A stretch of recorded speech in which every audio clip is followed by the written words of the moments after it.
es Hashem Becholes, becholes Lo mitehi lo soy befi Avo es Hashem Becholes, becholes Lo mitehi lo soy befi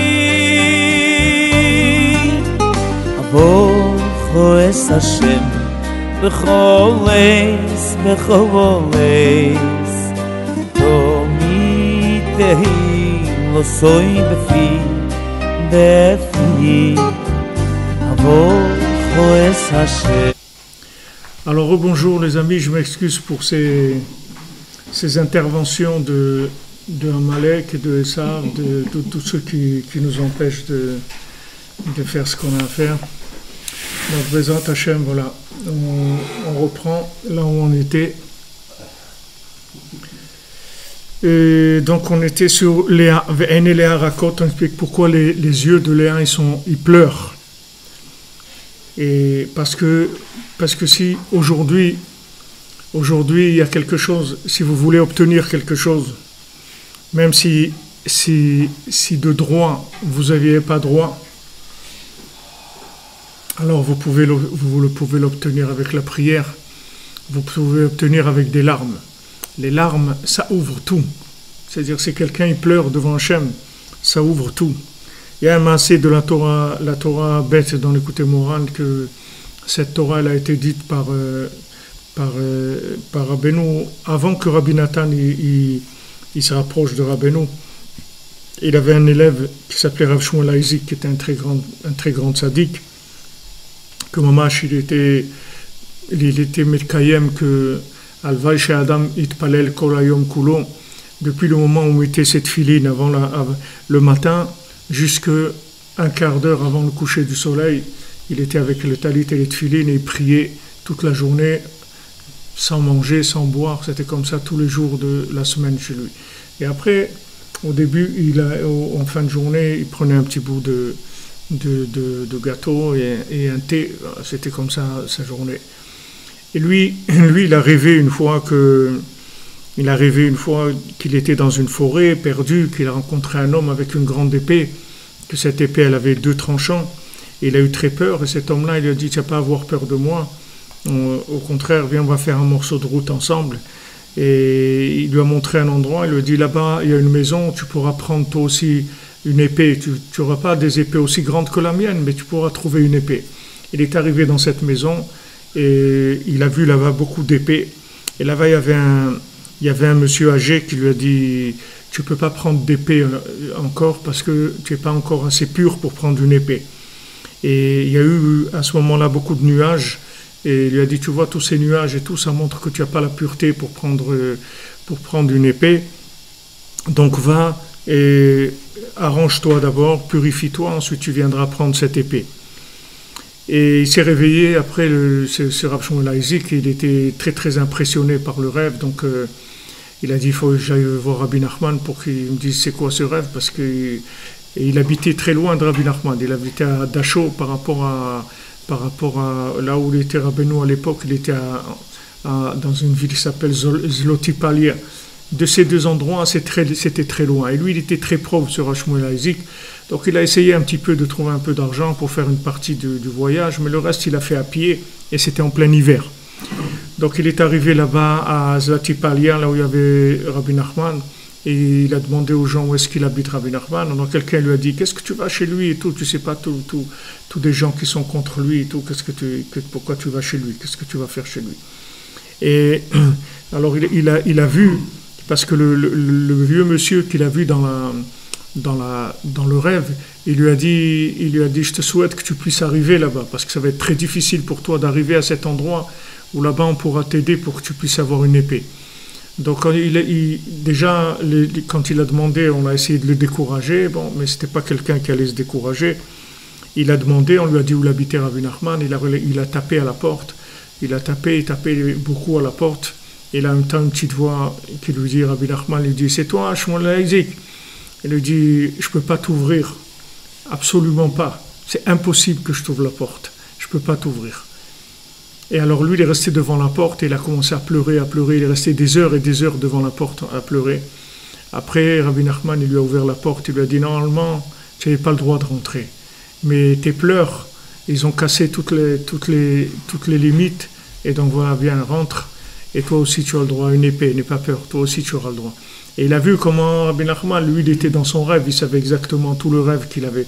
Et de ça, c'est venu la Torah bête dans l'Écoute Moharan, où là-bas, Rabbi nous parle de Mashiach, que Mashiach, il a une épée à 2 tranchants, qu'un tranchant de l'épée, c'est remercier Hachem, un autre tranchant, c'est de demander ce dont on a besoin. Mais en tout cas, ce qu'il lui a dit, regarde, d'après la logique, d'après la Torah, d'après Rachel, tu n'as pas de tikkun, il n'y a pas de tikkun pour toi, il n'y a rien pour toi. Mais d'après Léa, si tu pleures, alors il y a tout. Comme il a dit Avraham Avinu, d'après les astres, tu n'as pas le droit avoir des enfants, rien du tout, il n'y a rien. Pourtant, Avraham Avinu, c'était le seul homme sur terre qui cherchait Hachem et tout, rien. Il y avait des accusations sur lui, rien. Il a dit, mais au-dessus des astres, là-bas, tu peux avoir des enfants, tu peux tout avoir. Donc maintenant, ça dépend vers qui on se tourne. Si on se tourne vers la logique, même la logique de la Torah, alors il va y avoir une rigueur et une sélection qui va se faire. Si on se tourne vers Léa, alors tout est possible. Avec Léa, tout est possible. Mais seulement, c'est pas agréable, c'est tout. Seulement, c'est pas agréable, c'est tout. C'est pas agréable parce que de vivre tout le temps en train de demander à Hachem et de demander chaque chose et de pleurer pour chaque chose et tout, c'est pas évident. On aimerait que ça soit plus facile et tout. Mais d'après la logique, normalement, il n'y a pas de réparation possible. D'après la logique. C'est d'ailleurs pour ça ce que je vous disais tout à l'heure, qu'il n'y a pas de tzadikim avec nous aujourd'hui. Parce qu'il n'y a aucun tzadik qui peut vivre avec nous aujourd'hui. C'est impossible. Il ne peut pas vivre, il ne peut pas rester 5 minutes dans le monde comme il est aujourd'hui. Il ne peut pas. S'il est un tzadik, il ne peut pas vivre ici. Tous les gens qui sont ici, c'est rien que des gens qui ont besoin de réparation énorme. Et ils sont réparés parce qu'on a mis le système à tourner sur Léa, c'est tout. Donc, comme c'est sur Léa, alors il y a une ouverture que tout celui qui veut, il a qu'à taper à la porte. Si on ne lui ouvre pas, il n'a qu'à pleurer, on va lui ouvrir. Mais il n'y a rien qui va résister aux larmes. Si quelqu'un il pleure, et tout, on va lui donner, il n'y a aucun problème. Et c'est le seul accès qu'il y a. Parce que logiquement, quand des gens ils disent « Ouais, mais je vois, logiquement, c'est impossible. » Mais tout est impossible aujourd'hui. Il n'y a rien qui est possible. Tout est impossible. Regardez Eretz Israël, c'est possible. Qui est-ce qui peut vivre un pays comme ça avec tellement des gens, toute leur vie, c'est rien que pour détruire Israël. Vous voyez qu'ils n'ont rien à faire. C'est-à-dire, ils n'ont rien à faire. Toujours, je m'étonne de ça. Je me dis, comment des gens, ils peuvent passer leur vie à vouloir détruire les autres. Et eux, ils n'ont pas envie de vivre. Non, ils n'ont pas envie de vivre. Ça ne les intéresse pas, la vie. Ils vivent que pour ça. Des pays entiers, l'Iran, les trucs et tout, détruire Israël. Mais tu veux pas faire, tu n'as pas envie de faire pousser des pommes de terre chez toi, des tomates, je sais pas, d'avoir élevé des vaches, de construire des hôpitaux, des écoles, des universités, non. Faire des armes pour détruire Israël. Voilà, c'est tout. C'est tout. Parce que logiquement, Israël n'a pas le droit de vivre, d'après la logique. D'après la logique, c'est quoi Israël? Israël, c'est venir montrer au monde qu'il y a Hachem. Il y a Hachem dans le monde. Vous allez voir, il y a des miracles. On va vivre qu'avec des miracles. C'est vrai que logiquement, on ne peut pas. Mais avec des miracles, on peut, il n'y a pas de problème. Alors là, le côté miraculeux, comme il avait dit Ben Gurion, celui qui croit en Israël, celui qui ne croit pas au miracle, il n'est pas réaliste. Parce que la réalité d'Israël, c'est que des miracles. Maintenant, ce n'est pas que d'Israël en tant que pays et nation, c'est qu'Israël en tant que chaque individu. Et chaque personne qui va chercher Hachem dans le monde, ce sera la même chose. C'est-à-dire que chacun, tout celui qui va chercher Hachem, il va vivre qu'avec des miracles. Parce que d'après la logique du monde aujourd'hui, les accès, logiquement, ils sont fermés. Il faut passer par la porte de service, il faut passer par les coulisses, il faut donner des pots de vin, il faut donner sinon on ne peut pas rentrer. Officiellement, c'est terminé déjà. Officiellement, En mekablim gerim limot hamashiach. On ne reçoit pas de guérim et de gens qui veulent faire tchouva, c'est la même chose que les guérim. À l'époque messianique, on ne reçoit pas. Impossible. C'est trop facile. Il y a trop de révélations. Il y a trop de révélations, c'est trop facile. Comment vous venez à Ouman, vous faites un tikkun klali, ça y est, vous avez réparé votre vie, celle de vos parents, vos grands-parents, jusqu'à Adam Arishon. Quoi, un billet d'avion, $300, vous venez ici, dans un bon hôtel, vous mangez un bon repas, vous faites tikkun klali, vous donnez une petite pièce à tzedaka, vous avez tout réparé, ça va pas, non? On va vous laisser faire ça. On va pas vous laisser faire ça. Déjà, ils vont vous dire, ah, qu'est-ce que tu vas aller là-bas faire? C'est des fous, c'est des trucs, qu'est-ce que tu vas faire là-bas? En Ukraine, pourquoi ça manque les tzadikim en Israël? Va prier en Israël, qu'est-ce que tu vas faire en Ukraine et tout? Et les gens ils vont vous embêter, tous les gens ils vont vous embêter, tous les gens ils vont vous dire que c'est pas bien. C'est tous les gens ils vont vous dire que c'est pas bien. C'est rare les gens qui vont vous dire ouais vas-y c'est bien et tout. Tous les gens vont vous dire qu'il faut pas faire ça et tout. Pourquoi? Parce que on n'a pas le droit d'accès.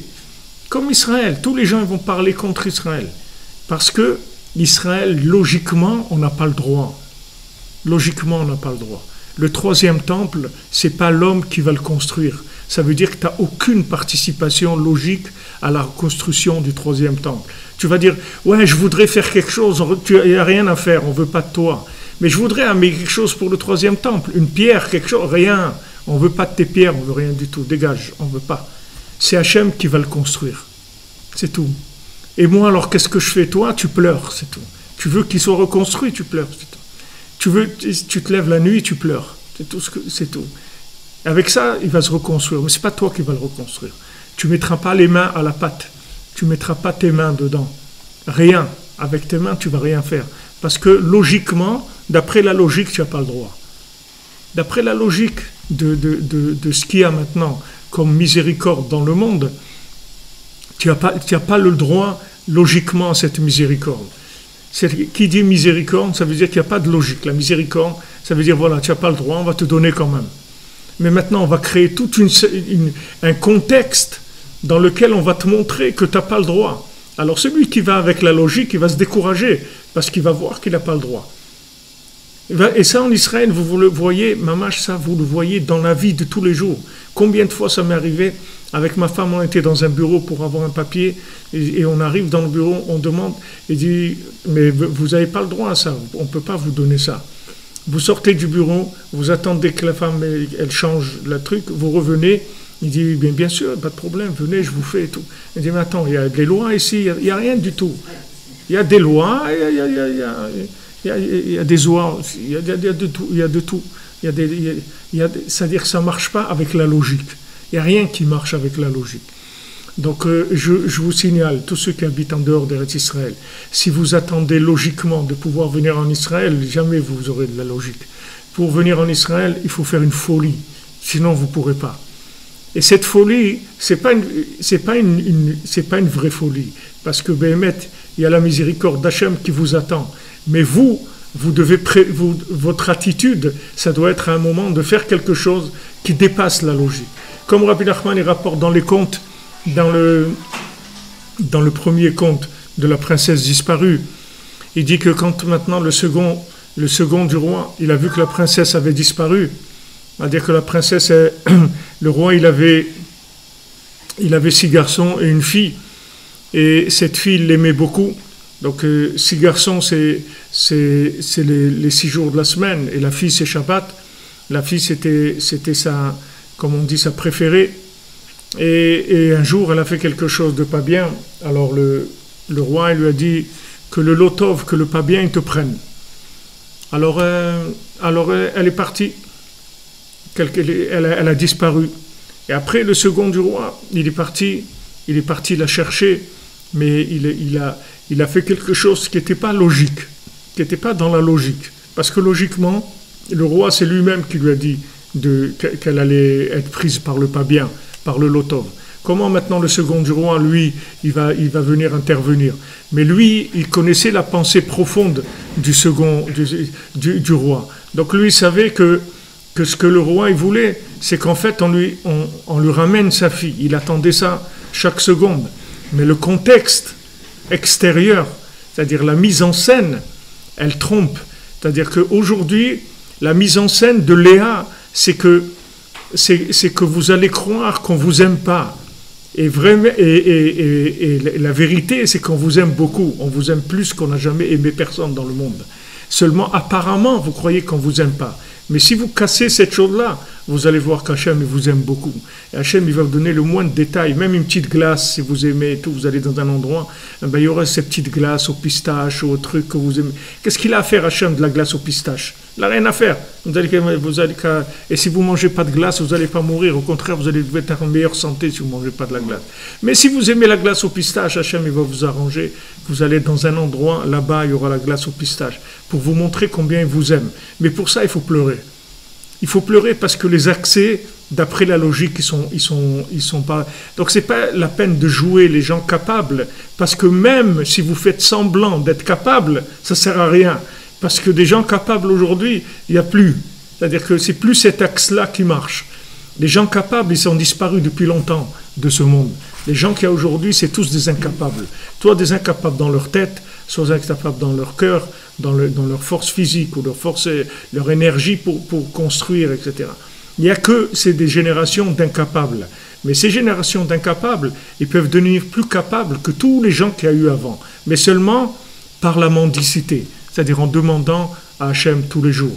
Tous les jours, il faut préparer sa journée, se lever, demander à Hachem, je t'en supplie, allez, aujourd'hui, je veux passer une journée avec toi, que tout soit bien, que j'ai pas des problèmes, que j'ai pas des soucis, ni dans mon travail, ni dans ma famille, que j'ai pas de problème de shalom bayit, pas de problème avec les enfants, que j'ai pas de problème de santé, ni de parnassa, ni de rien, que tout aille bien, qu'on soit joyeux, qu'on soit avec toi, qu'on est là et mouna.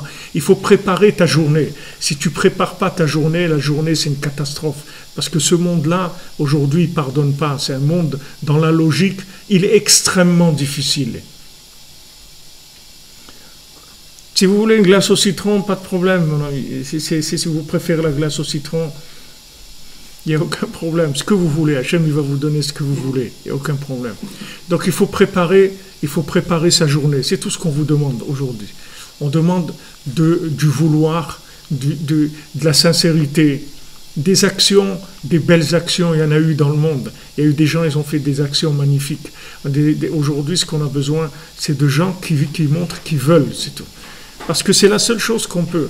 On peut dire, voilà, c'est vrai que je n'ai pas le droit, mais je veux. Alors au début, on va vous repousser. Rabbi Nachman, il dit, Rav Shmuel Isaac, c'est toi, Rav Shmuel Isaac, je ne peux pas t'ouvrir la porte, mon ami. Beshum ofen, Rabbeinu lui a dit, Beshum panim beofen, impossible, je ne t'ouvre pas la porte. Et pourtant, c'est l'hiver. Il fait moins 35 et Rav Shmuel Isaac, il a marché des centaines, il y a moins de 200 km, je ne sais pas combien il y a d'Ashoa, mais c'est très très loin. Il a fait le rov de la route à pied pour venir. C'est déjà beaucoup d'efforts. Et il arrive là, devant l'aéroport de Rabbi Nachman la nuit, et Rabbi Nachman, il connaît le rêve, il sait exactement ce qui se passe avec lui. Il sait pourquoi il est là. Il dit, je ne peux pas t'ouvrir. Pas toi, je ne peux pas. Il n'a pas le droit de lui ouvrir. Il n'a pas le droit. Alors des gens, ils viennent, ils prient chez Rabbi Nachman, ils disent, je suis venu, j'ai prié et tout, mais j'ai pas... Ça s'est pas ouvert. Mais il faut pleurer, mon ami, il faut pleurer. Il faut que tu verses des larmes, il faut que tu pleures. Il faut que tu insistes. Il faut que tu montres que tu veux vraiment. Il faut que tu montres que tu veux vraiment. Quand tu dis, voilà, je me présente, je suis venu faire ma demande, etc. Ok, ça, ces dossiers-là, on les prend, on les met à la poubelle directement. On les regarde même pas. Ah, maintenant, quelqu'un, il vient, il dit, j'ai mal. Qu'est-ce qui se passe? J'ai mal. Alors, il dit, voilà, je souffre, qu'est-ce qui se passe? Alors voilà, ça et ça et ça. Et il pleure. Alors là, ça ouvre tout. Aujourd'hui, il n'y a que ça. Sachez que le système, il fonctionne que comme ça. Mais si vous comprenez comment il fonctionne, après, tout devient extrêmement facile. Parce que Léa, c'est beaucoup plus facile que Rachel. Beaucoup plus facile. Mais c'est l'accès qui est difficile, c'est tout. C'est le démarrage. C'est le coup de manivelle qui est difficile. Mais une fois que ça a démarré, c'est extraordinaire. Une fois que vous avez compris comment il marche le système, il n'y a aucun problème. Il n'y a aucun problème. Regardez, nous, on veut construire à Ouman. On veut construire pour Rabbeinu, on veut construire une maison, un centre francophone à Ouman pour recevoir les gens toute l'année avec de la Torah, avec de la Hirat Shamaim, avec de la cacheroute comme il faut. Tout que ça soit mamash selon le date de la Torah. Rabbeinu, il a dit, à la fin de sa vie, quand on lui a dit mais Rabbi, vous avez dit que vous alliez finir. Alors il a dit c'est vrai. Après, c'est vrai que je devais finir normalement. Mais il y a eu tellement d'opposition contre lui qu'il n'a pas pu finir de son vivant. Il va finir après. C'est-à-dire avec nous, il va finir avec tous les gens qui vont venir. C'est comme ça qu'il va finir. Mais il a dit, quand il est venu à Ouman, il a dit, ils nous ont cassé comme des récipients en argile, ils nous ont cassé en morceaux. Il dit, mais on va quand même arriver et il n'y aura aucun problème. Mais seulement il faut faire attention à la chôte de la Torah, et notamment dans la cacheroute. Donc à Ouman, il faut faire attention à ça, il faut faire attention à la cacheroute. On va faire aussi un endroit où le manger soit cachère, où ça soit surveillé comme il faut, que c'est toutes les conditions, les meilleures conditions mais regardez les difficultés qu'il y a. C'est des difficultés énormes, c'est des attaques énormes de tous les côtés. À part qu'il n'y a pas les moyens financiers, mais même à part les moyens financiers, il y a des attaques. Les moyens financiers, on va essayer de demander à des gens 1 euro par jour. Alors il y a quand même des milliers de gens qui nous suivent, on arrive des fois à 10 000, 12 000. Même s'il y a 2 000 qui donnent 1 euro par jour, ça y est, on peut construire le centre. Mais il n'y a pas, pourtant les gens, c'est pas qu'ils n'ont pas 1 euro par jour, c'est que le Yetzirah, il laisse pas, il laisse pas les gens.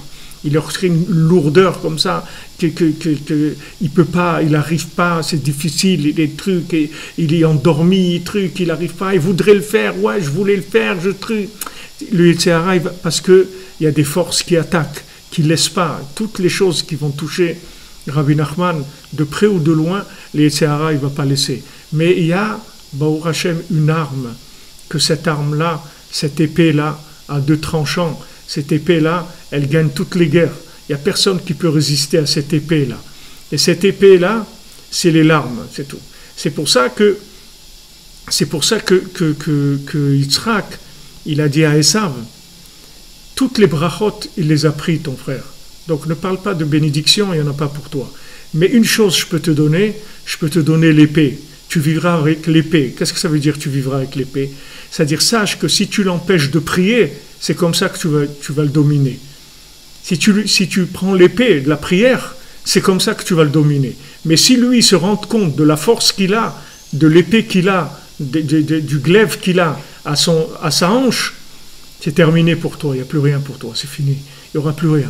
S'il se rend compte de la force qu'il a dans la prière. Donc, moi, ce que je te donne, le conseil que je te donne, c'est que voilà, tu prennes l'épée, c'est-à-dire tu l'empêches de prier, c'est tout. Tu l'empêches, essaye de l'embrouiller, de le rentrer dans la logique, de tout ce que tu veux. Empêche-le de prier. C'est la seule chose. C'est la seule chose. Alors maintenant, Baruch Hashem, regardez, tout ce qu'on veut construire avec des larmes, vous savez, avant que je commence les cours sur Internet et les cours Bichlal, combien de gens me disaient, mais qu'est-ce que tu vas faire, qu'est-ce que vous faites là, Rabbi Fra et tout, mais il faut pas faire des choses comme ça, mais vous allez diffuser de la Torah dans le monde comme ça, mais qui est-ce qui va entendre, vous perdez votre temps, etc.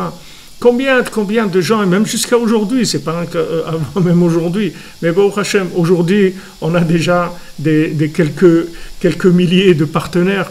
Que Baruch Hashem, c'est une équipe. On est une équipe déjà, c'est beaucoup plus facile parce qu'il y a des gens qui sont, on est liés ensemble et donc ça donne des forces à tout le monde, donc c'est beaucoup plus facile. Mais sachez que c'est une lutte de Léa, c'est-à-dire que la lutte de Léa, c'est pas compliqué. C'est que apparemment ça va pas marcher. Apparemment, on veut pas de vous et vous rentrez quand même. Vous rentrez, vous dites voilà, je suis là. Il dit mais qu'est-ce que tu fais là, toi? Voilà, Rav Shmuel Haïzik, qui lui ont dit, qu'est-ce que tu veux ici? Il lui a dit, tu ne peux pas prendre d'épée. Tu veux rentrer prendre la prière, toi, mais qui tu es pour prier? Combien de gens religieux, pas des religieux, des orthodoxes, qui m'ont dit en France, ils m'ont dit, mais Rav Ifra, mais vous croyez qu'on a le droit, qu'on peut parler avec Dieu? Vous croyez que ça se fait de parler avec Dieu? Regardez les gens, ils croient qu'ils ne peuvent pas parler avec Dieu. Mais avec qui tu vas parler alors, si tu ne peux pas parler avec Dieu? Avec qui tu vas parler? Si tu ne veux pas parler avec Dieu, avec qui tu vas? Avec ton voisin, avec la caisse d'allocation familiale, tu vas parler? Avec qui tu vas parler? Mais c'est sûr que tu peux parler avec Dieu. Non seulement tu peux, mais tu dois. Il n'y a que ça que tu peux faire. Mais Esav, il refroidit le cœur de la prière. Il dit, mais regarde combien de temps ça fait que tu pries et tout, que tu vois bien que ça ne marche pas, ton truc. Tu es resté le même, tu es même pire qu'avant. Ta situation, elle est pire qu'avant. Tu as été à Ouman 10 fois, 20 fois, regardez des gens que je connais, demoiselles, des gens qui veulent se marier, ils sont venus 20 fois, 30 fois au Ouman. Rien, ils sont restés seuls. Mais tu vois, ça ne marche pas. À quoi ça sert? Et toi, tu dois continuer à taper à la porte. Et taper à la porte, pleurer et dire non, moi, tant que j'aurai un souffle de vie en moi, je vais continuer, c'est tout. Je m'arrêterai jamais, c'est tout. Toi, tu dois continuer. Ça, c'est Léa. Et c'est que comme ça que ça marche aujourd'hui. Aujourd'hui, ça marche que comme ça. Alors, comme on disait tout à l'heure, c'est pour le Tikkun Chatzot, Tikkun Rachel et Tikkun Léa qu'on fait tous les soirs. Quand maintenant, Tikkun Léa, quand c'est des jours où on fait les Tachanounim, c'est-à-dire les supplications, les jours de supplication, de confession, qu'on fait. Alors là, on fait Tikkun Rachel et Tikkun Léa. Mais les jours qui sont des jours de fête, Shabbat, Yom Tov, Yom Kippour, Rosh Hashanah, Rosh Chodesh, tout ça, on fait que Tikkun Léa. Mais Tikkun Léa, il y a beaucoup de gens qui me demandent, je vous donne un principe général. Tikkun Léa, on fait tout le temps. Tout le temps. C'est vrai qu'il y en a qui disent, non, pas. Rabbi Nachman dit tout le temps. Tikkun Léa, vous faites tout le temps. Parce que Tikkun Léa, il n'a pas besoin de conditions spéciales. Tikkun Léa, il vient n'importe où, n'importe. C'est pour ça que Léa, c'est toujours ouvert. Léa, c'est toujours ouvert. C'est jamais fermé. La porte, les charrets de Ma'ot, les portes des pleurs, ils sont jamais fermés. Jamais. Avec vos larmes, vous pouvez ouvrir toutes les portes. Toutes les portes. Il n'y a rien qui va vous résister. Il n'y a rien qui résiste aux larmes. Rien. Seulement, il faut connaître le métier, c'est tout. C'est un métier. Il faut savoir comment il marche. Aujourd'hui, c'est Léa, c'est tout. Vous avez un problème, c'est pas la peine de vous prendre la tête à réfléchir. Allez pleurer, c'est tout. Vous allez voir, tout se résout. Tout se résout. Demandez à Hachem. Tapez à la porte et encore, et encore, et encore, jusqu'à qu'il ouvre. Alors, Rabbi Nachman lui-même, il a dit à Shmuel Isaac, voilà. C'est vrai que normalement, je ne devais pas t'ouvrir la porte. Tu le savais dans ton rêve. Il t'a dit déjà que tu ne pouvais pas avoir d'épée. Mais maintenant, avec tes larmes, tu arrives à ouvrir les portes. Donc tu rentres, voilà, je te donne une épée. Tu as le droit à l'épée. Tu as droit à l'épée, toi aussi. Donc aujourd'hui, ce n'est pas la peine de faire semblant qu'on est des reconstructeurs du temple avec nos mains. Ne croyez pas aujourd'hui dans vos actions, même si vous faites des actions, Baruch Hashem, qu'on fait des actions, on fait Shabbat, on fait des choses, on fait des mitzvot, Baruch Hashem.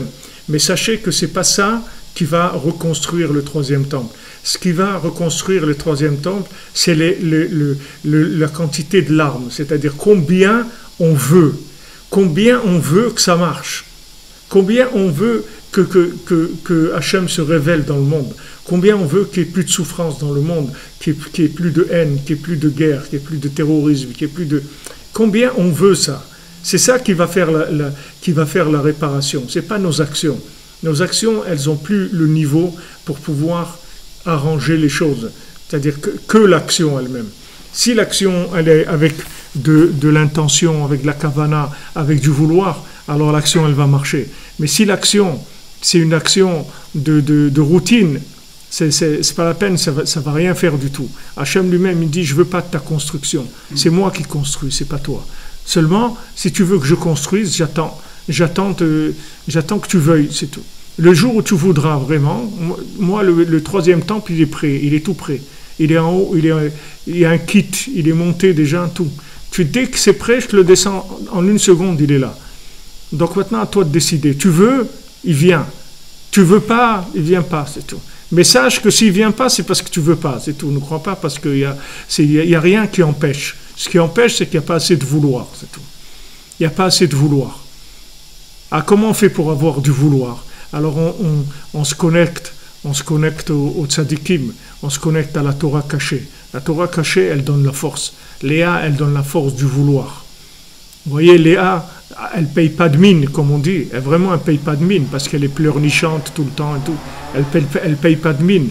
Mais dans l'action, après les résultats, vous voyez qu'elle a donné des résultats. Puisque la plupart des tribus, c'est elle qui les a enfantés. Donc vous voyez que Léa, elle donne du résultat. Elle donne des résultats énormes. Seulement, au départ, ça ne se voit pas. C'est difficile. C'est difficile de rentrer dans la prière, c'est difficile. C'est beaucoup plus agréable d'étudier la Torah, de comprendre des choses, des chidushim de Torah, des paroles qui sont dans la Torah qui qui nous donne un plaisir intellectuel de comprendre des choses, etc. Et quand on arrive devant la prière, alors les gens ils bug. Dans la prière, c'est des bugs, c'est difficile. Ah ben, il faut pas des bugs, il faut devenir un béguer, un bettler, un mendiant. Béguer, c'est un mendiant. Alors il faut mendier. Il faut dire Hachem, s'il te plaît, s'il te plaît, s'il te plaît. Vous savez, une fois au Maroc, il y avait, je ne sais pas si c'était à Marrakech ou à Meknes, il y avait un monsieur, un riche qui voulait faire une piscine mixte pour les garçons et pour les filles, pour la communauté juive. Pour les activités de la communauté juive, pour les jeunes. Alors il voulait faire une piscine mixte, avec tous les problèmes que ça allait entraîner, les conséquences de ça. Alors, il y a Baba Saleh qui est venu le voir. Mais Baba Saleh est venu le voir. Et Baba Saleh, il lui a pas dit non, mais qu'est-ce que tu vas faire? Tu te rends compte des jeunes, tu vas mélanger des garçons et des filles comme ça dans une piscine, mais tu es fou de faire ça, ça peut faire des trucs dans la... Il lui a pas dit ça. Il est venu, il lui a pris la main, comme ça. Et il a commencé à pleurer, Baba Saleh. Et il lui a dit, en arabe, il lui a dit, Afak, je t'en supplie, Afak, je t'en supplie. Et il a commencé à pleurer. Il n'a rien dit. Et l'autre, il a dit, Rabbi, ça y est, je fais pas, c'est réglé. Et tout. Il a dit, merci. Vous comprenez? Il n'a pas venu lui dire, mais d'après ce qui est écrit dans la Torah, après l'autre va lui dire, mais quand même, il y a des gens qui permettent. Non, il n'est pas rentré là-dedans. Il n'a pas pris ce canal-là du tout. Il a pris un autre canal, complètement. Et ce canal-là, il marche tout le temps. Ce canal, il est toujours ouvert. Jamais il sera fermé. Donc, il faut s'entraîner, c'est tout. À vous dire, mais comment on peut pleurer? Ça ne se commande pas, les pleurs et tout. Commencez à prier. Commencez à vouloir, et vous allez voir que quand la porte elle va rester fermée pendant un certain temps, ou un temps certain même, vous allez voir, vous allez commencer à pleurer. Vous avez un petit enfant, il tape à la porte, ou un petit enfant il demande quelque chose, il demande, maman, donne-moi du chocolat, s'il te plaît. Alors on lui donne rien, on l'écoute pas. Il dit, s'il te plaît, maman, du chocolat, j'ai envie de chocolat et tout. On lui dit rien. Et après il commence à pleurer. Quand il commence à pleurer, voilà, il faut lui donner le chocolat, on ne va pas le laisser pleurer. Donc après, on va lui donner... C'est la même chose, c'est-à-dire que maintenant, d'après la logique, on n'a pas droit, mais il y a au-delà du droit. Et c'est ça qu'Hachem il veut. Il veut révéler sa miséricorde, donc il veut aller au-delà du droit. C'est vrai que logiquement, on n'y a pas droit. Mais comme maintenant, il y a une miséricorde totale, Rabbi Nachman, il a révélé dans le monde la miséricorde totale. C'est-à-dire, il dit, sachez qu'aujourd'hui, vous êtes dans une situation de miséricorde totale. Mais ne soyez pas des idiots. Utilisez-la. Ne soyez pas des idiots. Le gars, c'est gratuit. Il est en train de chercher l'argent pour payer. Mais c'est gratuit. Qu'est-ce que tu es en train de payer? Qu'est-ce que tu es en train d'essayer de payer? C'est gratuit. Occupe-toi, fais la queue, et comme tout le monde, et tu vas voir que tu vas obtenir ton truc. Vas-y, fais la queue et demande. N'essaye pas de faire semblant que tu as les moyens de payer. Et même si tu as les moyens de payer, quand tu vas arriver à la caisse, tu vas voir qu'elle est fermée parce que c'est gratuit, il n'y a plus de caisse. Comme Rabbi Nachman, il l'a raconté pour la Parnassa, il a dit, celui qui avait besoin de manger, alors il cherchait à manger, alors il y a un bûcheron qui lui a dit, écoute, moi, si tu travailles, je te donne à manger, il n'y a pas de problème. Fais ta journée de travail, tu auras un bon repas, un super repas le soir. Donc il a travaillé toute la journée et cassé du bois. Et quand c'est arrivé la fin de la journée, donc il est venu voir le bûcheron, il lui a dit, voilà, il lui a dit, il n'y a pas de problème, tu as bien travaillé et tout, voilà, monte là au 2e étage, tu leur dis qu'ils te servent à manger, ils vont te servir à manger. Donc il est monté au 2e étage, il s'est installé, il a dit, voilà, je voudrais manger, il dit, pas de problème, monsieur, on te sert un truc. Ils lui ont servi un bon repas. Et tout. Alors après, au milieu du repas, il était fatigué, il a travaillé toute la journée, cassé du bois, c'est difficile.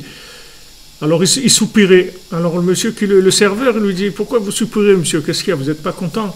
Il dit, non, j'ai travaillé tellement dur pour ce repas, Il lui dit, je comprends pas. Il lui dit, écoutez, voilà, le bûcheron, je suis venu, j'ai travaillé toute la journée pour ce repas. Il m'a dit de venir manger. Il lui dit, non, vous êtes trompé, monsieur. Ici, c'est la soupe populaire. Ici, sachez que vous avez travaillé pour rien et vous mangez pour rien. Vous avez travaillé pour rien et vous mangez pour rien. Parce que vous serez venu directement ici, c'était gratuit le repas. Vous n'avez pas besoin de travailler. C'est-à-dire que maintenant, des gens, ils veulent utiliser le côté des efforts d'action pour réussir. C'est dommage parce que c'est gratuit. Donc tu perds ton temps à vouloir faire des efforts. Viens demander, fais la queue des gens qui demandent et c'est tout. C'est tout. Viens, demande. Viens, Hachem, voilà, je veux ça. C'est sûr qu'on a le droit d'être capricieux, on a le droit d'être audacieux, on a le droit d'être audacieux. On a le droit d'être audacieux. Je vous ai raconté une fois, il y avait une dame, il y a une quinzaine d'années, qui est venue, peut-être même plus, qui est venue ici à Ouman. Elle avait un appartement à Paris où cet appartement, il avait été réquisitionné pour faire là-bas un centre où ils jouent aux cartes là-bas. C'était une salle de jeu. Et quand elle est venue ici à Ouman, elle demande à Rabbi Nachman, je l'ai vue quand elle priait, c'est pas quelque chose qu'on m'a raconté, moi je l'ai vue cette dame prier. Elle était à côté du carré de Rabbi Nachman, elle lui parlait comme ça, elle dit, bon Nachman, hein, il faut que tu m'arranges ça, hein. Moi je peux pas, tu comprends, non, que cet appartement il nous a coûté tellement, maintenant que ce soit une salle de jeu, de cartes, non, ça marche pas. Alors Nachman, je t'en prie, tu m'arranges l'affaire, hein, parce que ça je peux pas. Voilà, comme ça elle parlait. Eh bien, cette dame-là, elle est rentrée à Paris. Cet appartement-là, c'est devenu un centre Breslev. Non seulement c'était plus un truc de cartes, mais c'est devenu un centre Breslev. Il n'a pas duré beaucoup d'années, je ne sais pas combien, un an ou deux, mais c'est devenu un centre Breslev, c'est là-bas où vous vendez les livres, etc. Donc il n'y a pas de... Si vous voulez, il faut juste apprendre la méthode, c'est tout. Si vous savez qu'aujourd'hui, on tourne sur système Léa, c'est-à-dire miséricorde totale, donc ça veut dire mendicité totale. Qui dit miséricorde totale, ça veut dire c'est plus payant. Vous voudrez payer, on ne va pas vous le donner, même si vous voulez payer. Et on dit, est-ce que vous avez prié? Vous n'avez pas prié, je ne vous donnerai rien du tout. Il dit, mais attendez, moi je peux payer. Il dit, non. Non, on ne veut pas. On ne veut pas de votre argent. On ne veut pas de vos efforts. Non, mais moi je suis capable de faire des choses, on ne veut pas. On veut voir si vous voulez vraiment. Donc, pour voir si vous voulez vraiment, on va voir combien vous priez, c'est tout. Et si vous priez de façon sincère, alors même vos actions aussi, elles seront acceptées. Mais sachez qu'aujourd'hui, on est en système de miséricorde totale. Donc, n'ayez pas peur de demander, d'oser demander, d'insister, de beaucoup demander et redemander. N'ayez pas peur de demander parce que la miséricorde est totale. Mais il faut comprendre ça. C'est-à-dire il faut qu'à un moment, vous compreniez le système, comment il fonctionne. Mais comme on est en galoute de Esav, lui, toute sa vie à lui, c'est de nous empêcher de prier. Lui, il va faire tout pour nous empêcher de prier. Tout. Pour qu'on ne prie pas. Tout ce qu'il peut faire. Parce que lui, si jamais nous on se met à prier, lui, c'est terminé. Il perd tout le pouvoir qu'il a sur nous, c'est fini. Tout son pouvoir de logique, de réussite financière, de réussite dans les honneurs, dans scientifique, tout ça, ça disparaît complètement. Si jamais on arrive à prier. Alors lui, toute sa vie, elle dépend de ça. Donc il a reçu la bénédiction. Il a dit, voilà, la seule chose que je te donne, c'est que si tu prends Al-Khabbecha Tiré, si l'épée, elle devient à toi, c'est-à-dire tu lui enlèves la prière, alors tu vas vivre avec ça, c'est tout. Alors nous, si on veut se battre contre ça, c'est pas avec les mains qu'on va se battre contre lui, parce qu'avec les mains, il est plus fort que nous. Nous, c'est qu'avec la prière, c'est tout. Comme Bil'am, il a dit, ce peuple-là, toute sa force, elle est dans sa bouche. Tout le monde le sait, ça. Mais nous, on a des difficultés à rentrer à l'école, à apprendre cette chose-là. Il faut apprendre à vivre comme ça. Il faut apprendre à vivre comme ça, et vous allez voir que si vous apprenez à vivre comme ça, au début c'est un petit peu difficile, parce que vous avez l'impression d'être un extraterrestre par rapport à ce qui se passe autour de vous. Mais petit à petit, quand vous allez voir les résultats, ça va vous encourager. Et après, vous allez pouvoir prier. Comme Rabbi Nathan l'a dit, voilà, tout ce qui manque, c'est que de la prière, c'est tout. Il ne manque rien. Là où tu vois un manque, c'est du manque de prière. Donc rajoute de la prière, mets un peu plus de prière, et tu vas voir que tout va s'ouvrir. Donc tout ça, je vous l'ai dit par rapport à ce qu'on a dit, Prinat, Ene Léa Rakot, les yeux de Léa, ils sont larmoyants. Ils sont larmoyants. Donc chacun il doit remplir le manque de la lune, c'est-à-dire le manque de la lune, le fait que la lune a été diminuée. La lune qui est diminuée, c'est ça, c'est Léa qui est diminuée, c'est-à-dire que la lune elle est diminuée, c'est-à-dire David Ameller, que c'est la lune, le système lunaire, qu'on dit, on fait dans Birkat Levana, David Meler Israël Chai Vekayam, parce que la royauté de Mashiach, elle est diminuée, elle est faible. On ne donne pas à Mashiach la force qu'il faut. Il n'y a pas la émouna dans la prière pour que Mashiach ait la force de faire ce qu'il a à faire. Sheye or alvana ke orachama, de manière à se rattraper par la lumière de la lune, rattraper la lumière du soleil, c'est-à-dire arriver par la lumière lunaire, c'est-à-dire par combler la lumière lunaire de manière à ce qu'elle soit comme la lumière de la sagesse, c'est-à-dire qu'elle éclaire la connaissance, la sagesse d'Hachem, qu'elle brille dans le monde vraiment, parce que la Torah elle a été révélée, mais les gens ils l'ont pas acceptée dans leur cœur. S'ils l'avaient accepté, le monde leur était réparé depuis longtemps. Même les gens qui étudient la Torah toute la journée, ils n'ont pas accepté la Torah. Même si quelqu'un il étudie, c'est pas parce qu'il étudie qu'il a accepté la Torah. Regardez son cœur où il est, regardez où il vit. Accepter la Torah, ça veut dire vivre en fusion, en union, en amour, en crainte avec Hachem, tout le temps. C'est ça, vivre la Torah. Donc où est-ce qu'on est par rapport à ça? Alors vous voyez le chemin qu'il y a à faire, c'est ce chemin de remplir la lune, de manière à ce que la sagesse, la connaissance, elle puisse se révéler vraiment, pas une connaissance qui est, d'un côté on sait des choses, d'un côté on vit différemment de ce qu'on sait. Non, que notre vécu, il corresponde à la connaissance de la Torah complètement. Mais ça on peut faire que si on répare le côté lunaire. Donc aujourd'hui, par la miséricorde, par la supplication, avec ça on va arriver à tout, Bezrat Hashem. C'est-à-dire que la nuit, elle s'inclut dans le jour, qu'on recherche tellement dans l'obscurité que la nuit, elle soit plus nuit, que même la nuit elle soit jour. Il y aura un jour qui sera ni jour ni nuit, parce que le jour et la nuit, ce sera qu'une seule chose. Il n'y aura que du jour, que de la lumière. Mais ce ne sera pas une lumière qui brûle, ce sera une lumière de douceur, une lumière de vécu, pas une lumière qui brûle. Et qu'on puisse inclure qu'après la création, ça soit comme avant la création, c'est-à-dire